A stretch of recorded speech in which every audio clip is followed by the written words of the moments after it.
আজকে সকালবেলা মা পুরো বাগান ফাঁকা করে ফুলগুলো তুলে নিয়েছে গপুকে দেবে বলে।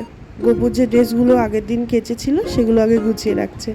আচ্ছা, এত বড় হাঁসফল কি কেউ কোনো দিন দেখেছো? এটা ক্যামেরাতে কত বড় লাগছে জানি না, কিন্তু খুব বড় হাঁসফল, আমি তো দেখিনি।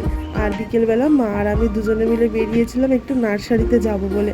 সন্ধে হয়ে গেছিলো, কিন্তু এই দোকানটা না সন্ধ্যের টাইমটা খোলা থাকে আর খুব ভালো ভালো গাছের কালেকশন থাকে। ওই জন্য এসছিলাম এই টাইমটাই, আর প্রচুর গাছ এসছে, অনেক রকমের গাছ নিয়েছি। আসার পথে গোপুর জন্য কিছু কিনবো বলে একটা দোকানে গিয়েছিলাম, ভালো কালেকশন ছিল।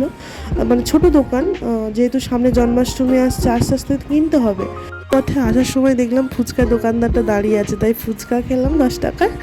আর গোপুর জন্য একটু মিষ্টি আর একটা স্পাইট নিয়ে বাড়ির পথে রওনা দিলাম। আজকের মিনি ব্লগটা তোমাদের কেমন লাগলো? আশা করি ভালো লেগেছে নিশ্চয়ই। তাহলে আজকের মতো টাটা, দেখা হচ্ছে নেক্সট ভিডিওতে।